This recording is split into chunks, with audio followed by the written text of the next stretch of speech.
Hey everyone, and welcome to this Masterclass Explainer. I am absolutely thrilled to have you here today.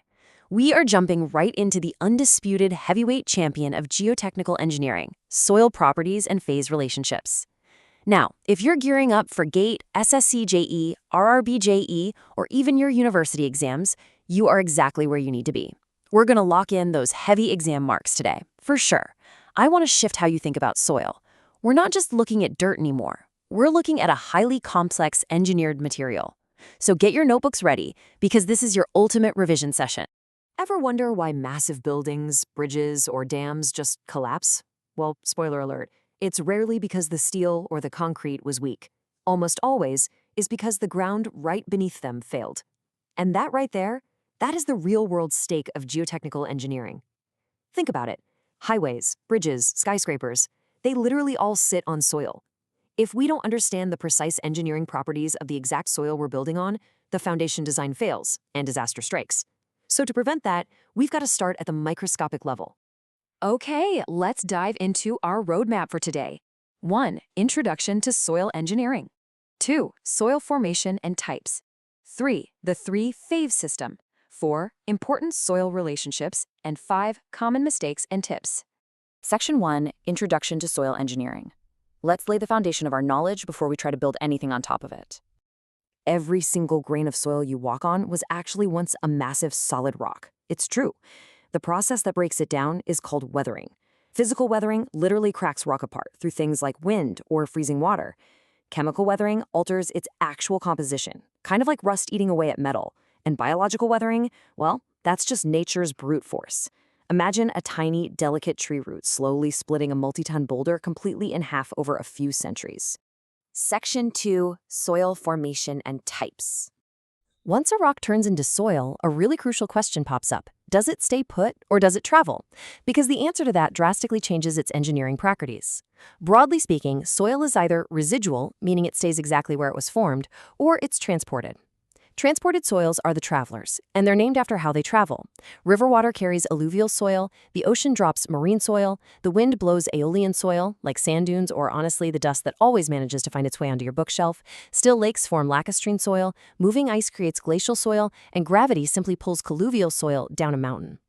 If you're designing a dam, knowing if the soil beneath you was formed by a slow lake versus a rushing river tells you exactly how it's going to behave under intense pressure. Section 3. The three-phase system. And this brilliantly illustrates exactly what soil actually is. We are now entering the absolute core of today's masterclass. When you pick up a handful of soil, you aren't just holding solid dirt. No way. You are holding a highly complex three-phase mixture. Soil consists of solid particles, water, and air. The empty spaces between the solid particles are called voids. If it rains, water fills up those voids. If it's a beautifully dry day, air fills those voids. So the volume of solids, the volume of water, and the volume of air all combined give you your total volume. How these three specific phases interact is exactly what dictates the strength, the compressibility, and the permeability of your foundation. Now, to crush the numericals, you have to speak the secret language of soil mechanics. Capital V is always volume, capital W is always weight. The subscripts are your map here. S for solids, W for water, A for air. Combine air and water and you get V for voids. And remember the golden rule of soil mechanics. The weight of air, WA, is always 0.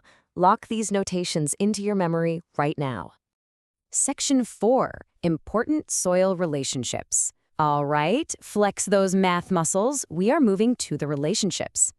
This right here is where you secure those heavy 5 to 10 marks in your GATE or SSC JE exams. What's really fascinating about these formulas is just how logical they are once you visualize that three-phase system we just talked about. First up, water content, denoted by a small w. It's simply the weight of water divided by the weight of solids. In plain English, how heavy is the water compared to the actual solid dirt? Next is void ratio, small e. This is the volume of voids divided by the volume of solids. Then we have porosity, small n. Now this looks super similar, but catch this. It's the volume of voids divided by the total volume of the soil. That's a huge difference. And finally, degree of saturation, capital S.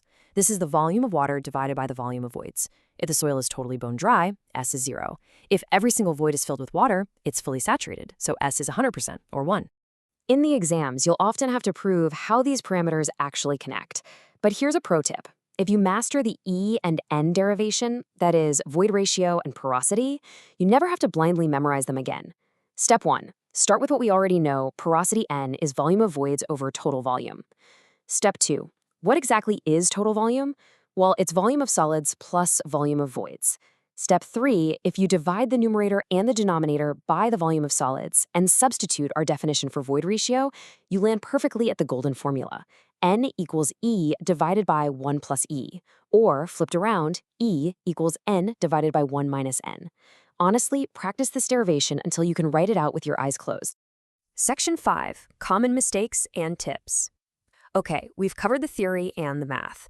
Now for my absolute favorite part, the exam edge. Let's talk about the traps examiners love to set for you. Mistake number 1, confusing porosity and void ratio. They both put the volume of voids right there in the numerator, but the denominator is where they get you. Void ratio divides by the volume of solids. Porosity divides by the total volume. Now, here is the genius of it and why engineers care.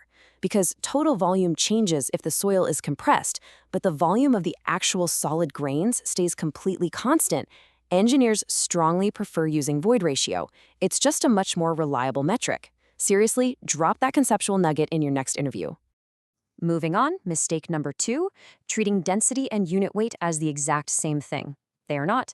Density is just mass over volume. Unit weight, which we represent with the Greek letter gamma, is force over volume, meaning you absolutely must multiply by gravity. Think of it like this. Your mass is the exact same on the moon, but your weight changes because of gravity. For soil, we have bulk unit weight for natural soil, dry unit weight when there's 0 water, saturated unit weight when the voids are completely maxed out with water, and submerged unit weight when the soil is completely underwater, making it effectively lighter due to buoyancy. Make sure you use the right one. Let's rapid fire a few more absolutely critical pitfalls. Number 1, units. Please, if the question gives you kilonewtons and meters, do not suddenly write down grams and centimeters in your final answer. Number 2, incorrect formula substitution. When you're using equations like S equals Wg, that's saturation times void ratio equals water content times specific gravity, double check that you plugged the right variable into the right letter. It sounds obvious, but it happens all the time. And finally, ignoring percentage conversions.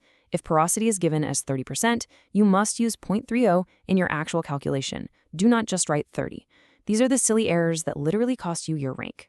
I really want to leave you with a core philosophy today. The secret to mastering soil mechanics isn't just knowing the formulas. It's practicing numericals daily to avoid those exact substitution errors we just talked about. You can watch explainers like this one all day long, but until your own hand physically writes out the calculations, your brain just won't lock it in under exam pressure. Practice makes permanent.